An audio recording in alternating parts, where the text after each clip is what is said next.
성도님들께 질문을 하나 드리겠습니다. 답을 한번 맞추시려고 생각해 보시길 바랍니다. 태초부터 지금까지 계속되는 전쟁이 있습니다. 이 전쟁으로 인해 모든 인류는 죽었었고 또 한 번의 전쟁으로 모든 인류가 살아날 수 있는 기회가 주어졌습니다. 지금도 이 전쟁은 계속되고 있지만 눈에 보이지 않기 때문에 전쟁이 벌어지고 있다는 것을 모르는 사람들도 있습니다. 자, 질문은 이것인데요. 이 전쟁의 이름은 무엇입니까? 네, 네, 이 전쟁의 이름은 영적 전쟁입니다. 우리는 이 단어를 많이 들어보았습니다. 그래서 영적 전쟁의 의미에 대해서는 모호하게나마 다들 알고 계십니다. 뭐 이런 거죠. 하나님의 말씀대로 살아갈 것인가? 아니면 하나님의 말씀에 불순종할 것인가? 하나님을 의지할 것인가? 아니면 세상에 아첨할 것인가? 하나님을 향한 경건을 지킬 것인가? 아니면 세상의 음란과 쾌락에 한번 빠져 살아볼 것인가? 내 영혼이 하나님의 편에 서 있을 것인가? 아니면 세상의 권세 아래에 한번 빌붙어 볼 것인가 하는 식으로 편이 나눠진 진영을 오고 가는 전쟁이 바로 이 영적 전쟁일 것입니다. 성도님들은 지금 어느 편에 서서 이 전쟁에 서 계십니까? 그리고 우리는 이러한 전쟁에서 늘 승리하는 입장, 그 승리하는 편에 계십니까? 목사인 제가 성도님에게 개인적으로 성도님은 지금 영적으로 건강하십니까? 라고 묻는다고 한번 가정해 보십시오.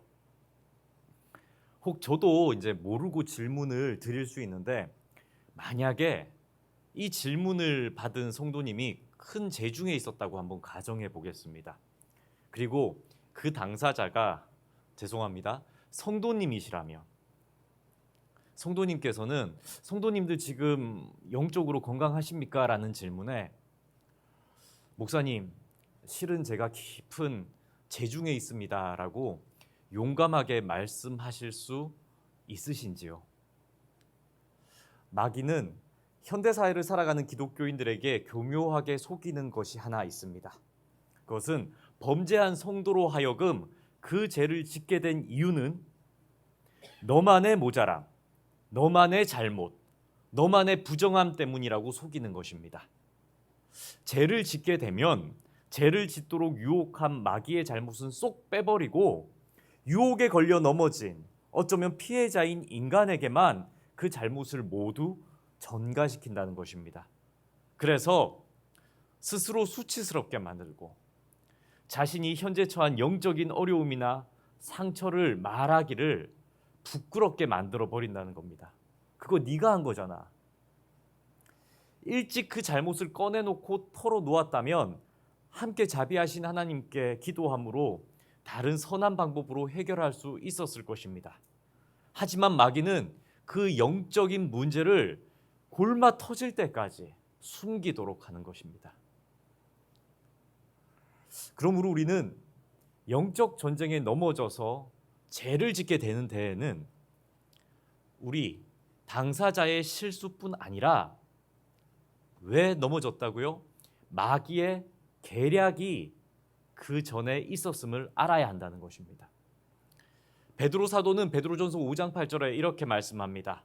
근신하라 깨어라 너희 대적 마귀가 우는 사자같이 두루 다니며 삼킬 자를 찾나니라고 말입니다. 이 구절에서 분명히 보여주는 것은 성도가 죄를 지을 때 그 죄지음의 근본적인 원인은 우는 사자같이 두루 다니며 삼킬 자를 찾는 마귀에게 있다는 것입니다. 우리를 넘어뜨리려고 하는 마귀가 우는 사자와 같이 우리를 삼키려고 기회를 엿보고 있다가 우리를 공격했기 때문에 우리가 넘어졌다는 것이죠. 유혹에 넘어간 것은 개인의 잘못은 맞지만 그 근본적인 원인은 마귀에게 또한 있다는 것입니다. 그러니 우리가 죄중에 빠졌다면 그것은 부끄러운 일일 수 있으나 개인의 전적인 잘못이 아니라는 것을 깨닫기 바랍니다. 때론 죄를 자백함이 부끄러운 일일 수는 있으나 그러한 영적 어려움에서 이길 수 있는 방법은 영적 구조신호, 영적인 SOS를 믿음의 사람들에게 보내는 것임을 아셔야 합니다. 그렇다면 이처럼 마귀가 무너뜨리려고 노리는 영적 전쟁의 대상은 누가 있을까요? 먼저는 교회를 등록해서 신앙생활에 뿌리를 내리려는 분들일 것입니다. 우리 교회도 지금 새가족반을 교육하는 분들이 계십니다. 이러한 분들을 향해 마귀는 넘어뜨리려고, 다시 무너지게 하려고 하겠죠. 또 누구에게 이렇게 마귀는 그 대상으로 잡고 노리고 있을까요? 더 나아가서 믿음의 선자로 생각하는 자들일 것입니다. 믿음의 선자에게 찾아가는 것이죠. 영적 전쟁을 시작하는 마귀는 이러한 전쟁에 앞서서 시험 거리들을 던질 것입니다. 어느 날부터 교회의 단점들이 보이기 시작하고 성도 간의 서운한 일을 만들 것입니다. 교회에 불미스러운 일이 발생토록 소통을 단절시킬지도 모르겠습니다. 혹은 가장 강력한 영적인 고리인 목회자와의 갈등을 일으킬 수도 있겠습니다. 또는 외부 요인으로 주일 성수하는 것이 가로막히는 경우도 생길지 모릅니다. 하나님께 예배하는 일보다 더 중요하게 여겨지는 일들이 발생토록 하고, 혹은 건강을 악화시켜 예배에 못 나오게 하는 일들이 생길지도 모른다는 얘기입니다. 이 모든 영적인 시험거리들이 성도님들에게 일어난다면 이것은 바로 마귀가 벌이는 영적 전쟁이 아닐까 곰곰이 생각해 보시기를 소망합니다. 내가 하나님을 다시 의지하려고 하니까 일어나는 일들이지 않은가? 내가 교회에 뿌리를 내리고 신앙을 성장시키려고 하니 일어나는 일들이지 않는가? 내가 하나님의 말씀을 따르려고 하니 나를 어렵게 하고 있는 것은 아닌가 하는 이러한 마귀의 영적인 도전들 말입니다. 이 모든 것들은 하나님을 잘 믿으려고 하면 시작되는 마귀와의 영적 전쟁이 분명합니다. 오늘 본문에도 하나님의 편에 서기로 한 기브온 주민들의 영적 전쟁이 소개되고 있습니다. 이 말씀을 나누기 전에 좀 분명히 우리가 알고 넘어가야 할 것이 있습니다. 이 기브온 주민의 영적 전쟁은 실제 인간의 생명과 죽음이 달린 문제였다는 점입니다. 그냥 이 전쟁이 역사 속의 이야기다라고 듣지 마시고, 영적 전쟁은 실제로 인간의 생명과 죽음을 다루는 문제라는 것을 아시고 들으시기를 소망합니다. 오늘 이 본문 말씀의 이야기를 한번 시작해 보겠습니다. 히위 족속인 기브온 주민은 사실 여호수아 9장에서 다른 가나안 족속들과 연합군을 맺기로 약속했습니다. 그래서 하나님의 편에 선 이스라엘과 전쟁을 벌이기로 한 거죠. 하지만 이 기브온 주민들은 그 완악한 마음을 돌려서 하나님의 편에 서기로 결정합니다. 그리고는 심지어 여호수아를 속이기까지 하면서, 또한 이스라엘의 노예가 되기로 자신들을 낮추면서까지 하나님을 믿기로 이제 결정하는 것이죠. 여호수아 10장 2절 말씀을 우리 함께 봉독하겠습니다. 크게 두려워하였으니 이는 기브온은 왕도와 같은 큰 성임이요 아이보다 크고 그 사람들은 다 강함이라. 아멘. 이 구절에 보면 기브온 주민은 결코 약한 성읍에 힘이 없는 부족이 아닙니다. 10장 2절 말씀 다시 한번 띄워주시겠습니까? 오히려 왕도와 같은 큰 성을 가진 강한 군사들이다 이렇게 얘기하죠. 그리고 이들은 이스라엘을 이겼던 아이 성의 군대보다도 강하다고 알려줍니다. 이러한 사실은 기브온이 결코 자신들의 힘이 약해서 이스라엘에게 항복한 것이 아니라는 것이죠. 뿐만 아니라 한번 생각해 보십시오. 다른 가나안 5 족속들과 연합해서 이스라엘과 전쟁을 치른다면 그 힘이 몇 배가 됩니까? 여튼 몇 배는 더해지겠죠. 상식적으로 질 수 없는 전력을 가진 연합군이 되어서 이스라엘을 충분히 이기고도 남을 현실적인 판단이 설 것입니다. 그럼에도 불구하고 이 기브온 사람들이 이스라엘에게 항복하고 평화 조약을 맺었던 것은 결코 그들이 약해서가 아니라는 것을 보여주는 구절인 것입니다. 그렇다면 이 기브온 주민이 가나안에 강한 여러 부족들을 배신하면서까지 이스라엘과 평화 조약을 맺은 이유는 무엇일까요? 왜 그랬을까요? 이유는 단순합니다. 하나님 때문입니다. 하나님 한 분 때문에. 지난 시간에도 잠깐 말씀드렸지만 이 기브온 주민들은 선조 때부터 들었던 하나님의 위대하심을 기억하고 있었습니다. 하나님을 섬기기 위해 스스로 종이 되면서까지 그 하나님 앞에 들어오고 싶었던 거죠. 이제는 다른 것들 다 내려놓고 이스라엘과 함께 찾아온 그 하나님의 밑으로 하나님의 편에 서기로 결심하고 이들은 이스라엘과 평화 조약을 맺은 것입니다. 하나님 때문에. 자, 그런데 하나님을 섬기기로 작정한 기브온 주민들에게 큰 시험거리가 이제 찾아옵니다. 10장 3절에서 5절의 말씀을 우리 함께 읽겠습니다. 예루살렘의 왕 아도니세덱이 헤브론 왕 호암과 야르못 왕 비람과 라기스 왕 야비아와 에글로 왕 드빌에게 보내어 이르되 내게로 올라와 나를 도우라. 우리가 기브온을 치자. 이는 기브온이 여호수아와 이스라엘 자손과 더불어 화친하였음이니라 하매 아모리 족속의 5 왕들 곧 예루살렘 왕과 헤브론 왕과 야르못 왕과 라기스 왕과 에글론 왕이 함께 모여 자기들의 모든 군대를 거느리고 올라와 기브온에 대진하고 싸우니라. 아멘. 네, 가나안 남부에 위치한 5 부족이 기브온의 배신을 알게 된 겁니다.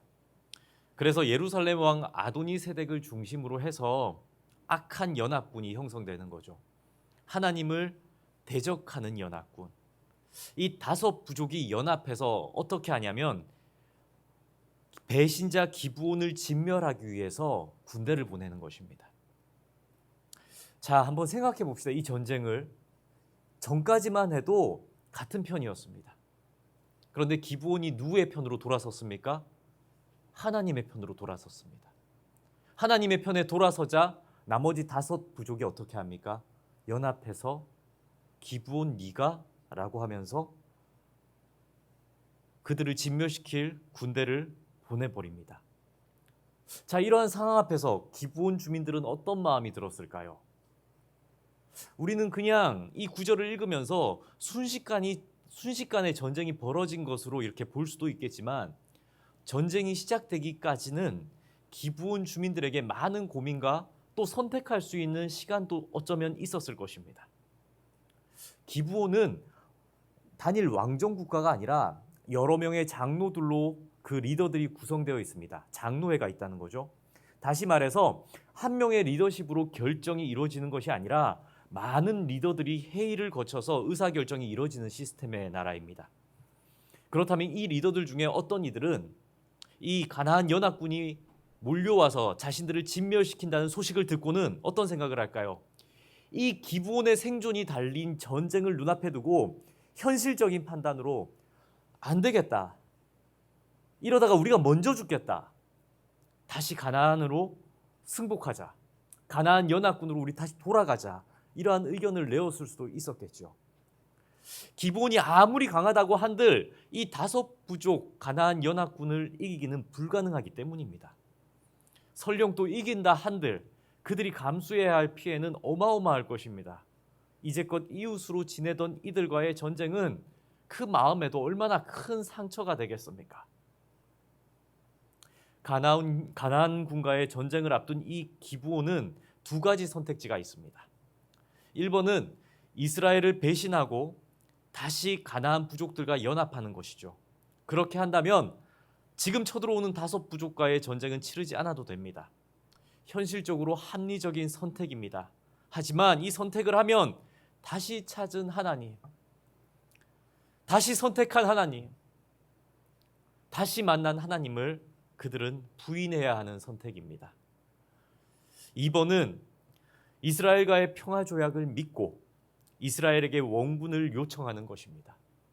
하지만 원군이 온다는 확실한 보장이 없을 뿐 아니라 설령 온다고 하더라도 그들이 오기까지 그들이 입을 피해를 감수해야 할 것입니다. 기브온 주민들은 어떤 선택을 할까요? 이 선택의 기로에서 기브온은 희생을 감수하면서까지 그 전쟁에 당당히 맞서기로 선택합니다. 다시 찾은 하나님, 다시 만난 하나님, 다시 섬기기로 결정한 하나님을 그들은 배신하지 않기로 결심합니다. 우리 10장 6절 말씀 함께 읽겠습니다. 기브온 사람들이 길갈 진영에 사람을 보내어 여호수아에게 전하되 당신의 종들 돕기를 더디하지 마시고 속히 우리에게 올라와 우리를 구하소서. 산지에 거주하는 아모리 사람의 왕들이 다 모여 우리를 치나이다 하매. 아멘. 아멘. 기브온은 그들과 평화 조약을 맺긴 했지만 도와줄지 안 도와줄지 모르는 이스라엘에게 도움의 손을 내밀기로 결정한 겁니다. 이러한 모습은 기브온 주민들이 여호와 하나님을 얼마나 신뢰했는지를 보여주는 대목이기도 합니다. 이미 전쟁은 시작된 거죠. 사실 기브온이 이스라엘과 평화 조약을 맺으려고 했던 이유 역시도 이스라엘의 군사력을 신뢰해서가 아니었습니다. 기브온은 뭐 때문에 이 평화 조약을 맺었습니까? 이들이 두려워했고 의지하고 싶었던 분은 바로 여호와 하나님 한 분인 거죠. 하나님을 의지하고 싶었기 때문에 이 평화 조약을 맺었고, 그리고 여기서 이스라엘에게 원군을 요청하는 것처럼 보이지만 이 구절 역시 암묵적으로 담고 있는 건 뭘까요? 이스라엘의 군대의 도움을 넘어서서 그들과 함께 하시는 하나님께, 하나님 이 전쟁을 도와주옵소서라는 하나님께 보내는 SOS를 하나님과 맞닿아 있는 이스라엘 군대에게 보낸 것이죠. 이 모습은 이 전쟁으로 인해서 기브온이 멸망할 지언정 다시는 예전의 우상을 섬기던 때로 돌아가지 않겠다는 그런 굳은 결심을 보여주는 모습입니다. 성도님들, 실제로 생사를 담보로 한 전쟁을 눈앞에 두고 이러한 결정을 할 수 있는 사람이 과연 몇 명이나 있을까요? 생계의 문제를 눈앞에 두고 하나님을 붙잡을 수 있는 선택을 할 수 있는 분들이 여기 몇 분이나 계실까요? 당장 눈앞에 벌어지는 어떠한 손해가 눈앞에 보이는데, 커다란 손해가 눈덩이처럼 보이는데 하나님을 붙잡겠다고 말할 수 있는, 선택을 할 수 있는 이가 과연 몇 명이나 있을까요? 그리고 이 기브온 사람들, 이 믿음의 선택의 결과는 어떻게 찾아올까요? 기브온의 도움 요청을 받은 여호수아는 조금의 망설임도 없이 모든 군사와 용사와 더불어서 기브온을 돕기 위해 전 이스라엘 군대가 출전합니다. 여기서 우리는 또 한번 생각해 봐야 할 것이 있습니다. 기브온과 이스라엘은 동맹을 맺기 전에 어떠한 나라였습니까? 서로 적대국이었습니다. 불과 얼마 전에 동맹을 맺은 것뿐이죠. 역사적으로 오히려 대대로 적대국이었습니다. 심지어 이들이 맺은 평화 조약 역시도 이스라엘의 입장에서는 속아서 맺은 조약입니다. 그렇다면 이스라엘 군대가 도와달라는 이 기브온의 요청을 순수하게 받아들일 수 있었을까요? 만약 기브온이 가나안의 다른 족속들과 짜고 이스라엘을 속여서 위험에 빠뜨리려는 계략이 아닐까 하고 의심할 수도 분명히 있지 않았겠습니까? 그런데 어떻게 여호수아와 전 이스라엘 백성들은 이렇게 한 걸음에 기브온을 돕기 위해서 달려갈 생각을 하고 또 움직였을까요? 이건 역시도 바로 여호와 하나님 때문입니다. 기브온과 맺은 조약에는 하나님의 이름이 영광이 달려있기 때문에 이 여호수아와 이스라엘은 기브온을 위해서라기보다는 하나님의 영광을 위해서 도우러 가는 것이죠. 어떠한 일이 있어도 하나님이 지켜주시리라. 하나님이 함께 하시리라. 하나님의 이름으로 가면 하나님께서 행하시리라는 믿음으로 이들은 달려가고 있는 겁니다. 이러한 도움을 요청하고 도움을 주러 가는 이 관계를 한번 생각해 보십시오. 기브온과 이스라엘 이 둘 사이에는 아무 신뢰 관계가 쌓여 있지 않습니다. 하나, 각각의 이 둘 사이에는 신뢰하는 분이 있습니다. 공통되는 한 분, 하나님이십니다. 이 하나님으로 인하여 이 둘이 관계되어지고 맺어지게 되고 힘을 합하게 되는 것이죠. 그래서 이들은 하나님으로 인하여 연합하는 하나님의 연합군이 되는 것입니다. 자, 이제 하나님으로 인해서 연합된 기브온과 이스라엘에게 하나님은 이렇게 말씀하십니다. 10장 8절의 말씀입니다. 우리 함께 읽습니다. 그때에 여호와께서 여호수아에게 이르시되 그들을 두려워하지 말라. 내가 그들을 내 손에 넘겨주었으니 그들 중에서 한 사람도 너를 당할 자가 없으리라 하신지라. 아멘. 하나님으로 인하여 연합된 관계 속에서 하나님은 역사하기 시작합니다. 그리고 이 전쟁을 두려워하지 말라. 내가 그들을 내 손에 넘겨주었다라고 하나님은 선포하십니다. 사실 이 전쟁은 그냥 그대로 보면은 기브온과 이스라엘의 연합군의 힘만으로는 이길 수 없는 전쟁입니다. 제가 잠깐 지도를 보여드리겠습니다. 잘 보이십니까? 빨간색으로 표시된 곳이 가나안의 5 부족입니다. 영토를 한번 보십시오. 그리고 파란색으로 표시된 우측 상단에 길갈이라고 표시된 곳이 있죠. 그곳에 이스라엘 군대가 주둔해 있고요. 그리고 기브온, 가운데 파란색이 기브온 지금 그 성읍입니다. 지도상으로 보시면 알겠지만 수적으로도 하나님의 연합군은 가나안 연합군의 상대가 될 수가 없습니다. 그리고 모든 준비를 마치고 공격한 가나안 연합군 아니겠습니까? 이들은 이미 작전 모의를 다 하고 불시에 기브온을 쳐들어가면서 이제 공격을 들어가는 거죠. 완전 무장한 상태로, 다 준비된 상태로. 그런데 그 상태의 기브온은 어떻습니까? 그 공격을 막으면서 이스라엘에게 원군을 요청하고 저 멀리 떨어진 길갈에 있는 이스라엘 군대가 그 소식을 듣고 다시 달려오는 그 기간, 그 시간, 그리고 길갈에서 기브온까지 오느라 이스라엘 군대는 이미 지쳐 있는 상태일 것입니다. 뿐만이겠습니까? 이 기브온의 지형에 대해서는 가나안 남부군들이 얼마나 더 잘 알고 있겠습니까? 모든 것으로는, 외형적으로는 이 가나안 연합군이 이길 수밖에 없는 전쟁이 바로 이 전쟁이죠. 그런데 이 전쟁이 어떻게 됩니까? 여호수아 10장 10절과 11절의 말씀입니다. 제가 읽어드립니다. 여호와께서 그들을 이스라엘 앞에서 패하게 하심으로 여호수아가 그들을 기브온에서 크게 살육하고 베토론에 올라가서 비탈에서 추격하여 아세가와 막게다까지 이르니라. 그들이 이스라엘 앞에서 도망하여 베토론의 비탈에서 내려갈 때에 여호와께서 하늘에서 큰 우박덩이를 아세가에 이르기까지 내리심에 그들이 죽었으니 이스라엘 자손의 칼에 죽은 자보다 우박에 죽은 자가 더 많았더라. 할렐루야. 이 전쟁은 인간 군대와 인간 군대의 전쟁이 아님을 하나님은 보여주고 계신 겁니다. 너희의 능력으로 하는 전쟁이 아니다. 세상의 잣대와 기준으로 하는 맞붙는 그런 전쟁이 아니라는 겁니다. 여호와께서 그들을 이스라엘 앞에서 패하게 하심으로, 여호와께서 패하게 하심으로 오히려 뒤늦게 합류한 이스라엘 군대를 하나님이 지휘하사 가나안 5 연합군을 남쪽으로 쫓아가면서 물리쳐 버리시는 얘기가 이어져 나오는 것입니다. 인간의 능력이 아니라 하나님의 능력으로 하나님을 의지하며 나가는 이 영적 전쟁에서 하나님이 직접 지휘하시는 모습을 보여주시는 거죠.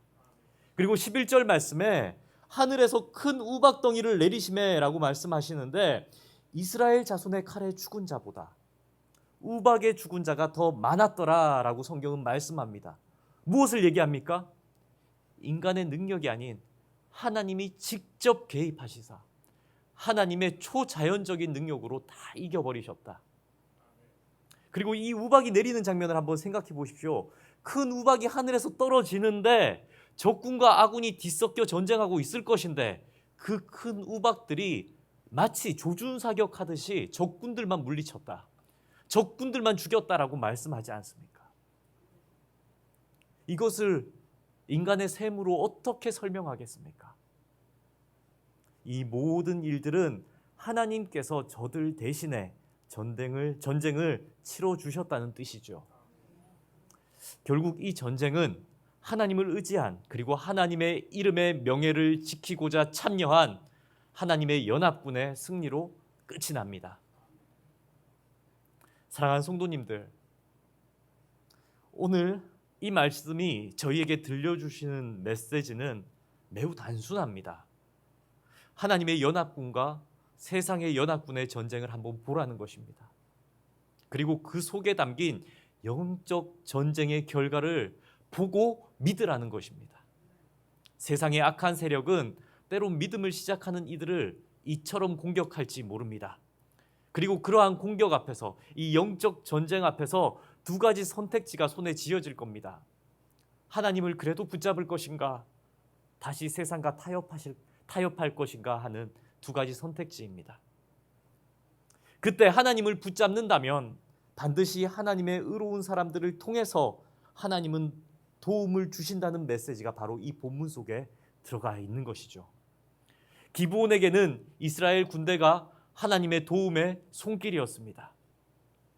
성도님들, 세상에 수많은 유혹이 있어도 하나님을 의지한다면, 하나님을 붙잡은 손을 놓지 않으신다면 하나님의 사람들을 보내어서 반드시 승리케 하신다는 하나님의 메시지가 우리에게 오늘 전해지고 있음을 믿으시기를 바랍니다. 뿐만 아니라 이 말씀은 전 우주적 교회에게 주시는 메시지이기도 합니다. 영적 전쟁의 결과는 반드시 정해져 있다는 것입니다. 하나님의 이름의 영광을 위해 나가는 모든 전쟁은 하나님이 직접 지휘하시고 승리케 하신다는 메시지입니다. 가나안 연합군을 상대로 어떻게 이스라엘이 현실적으로 이길 수 있었겠습니까? 모두 다 하나님이 하셨습니다. 하나님을 믿고 의지하는 자에게는 하나님이 역사하실 줄 믿습니다. 이 시간 함께 찬송가를 부르길 원합니다. 이 찬송가는 요한계시록 2장 10절과 11절의 말씀을 바탕으로 이렇게 지어진 찬송가입니다. 찬송가 336장 한난과 핍박 중에서라는 찬송가이죠. 요한계시록 2장 10절과 11절의 말씀을 제가 봉독해 드립니다. 너는 장차 받을 고난을 두려워하지 말라. 볼지어다 마귀가 장차 너희 가운데에서 몇 사람을 옥에 던져 시험을 받게 하리니 너희가 10일 동안 환난을 받으리라. 네가 죽도록 충성하라. 그리하면 내가 생명의 간을 내게 주리라. 기 있는 자는 성령이 교회들에게 하시는 말씀을 들을지어다. 이기는 자는 둘째 사망의 해를 받지 아니하리라. 오늘 찬송가를 부르시면서 이 승리의 메시지가 말세를 살아가는 우리들에게 신앙을 붙잡게 하는 믿음의 확신으로 울려 퍼지기를 원합니다. 이 찬송가를 부르시면서 이미 승리한 전쟁 가운데 오 주님, 세상 끝날까지 하나님의 편에 서겠습니다. 세상 끝날까지 영적 전쟁 가운데 하나님을 붙잡겠습니다라는 결단의 고백이 우리 가운데 있기를 축복합니다.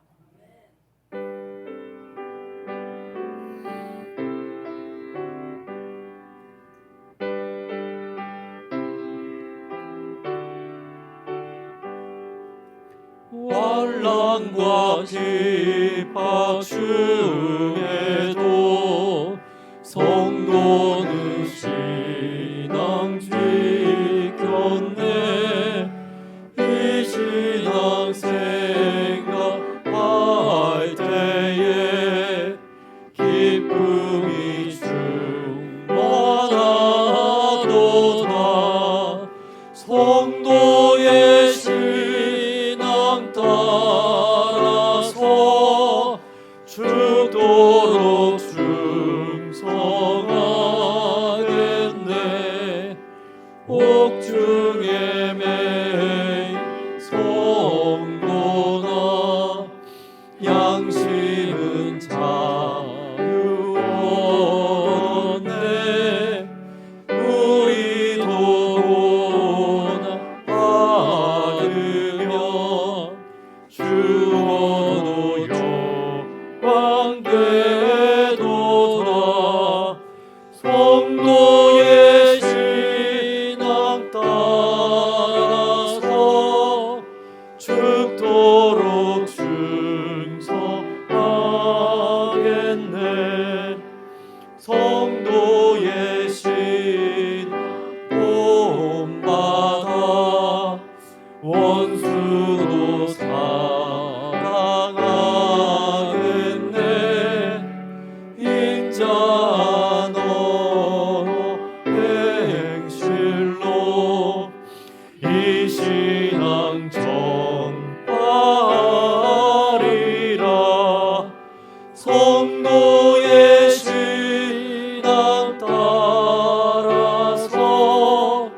죽도록 충성하겠네. 아멘.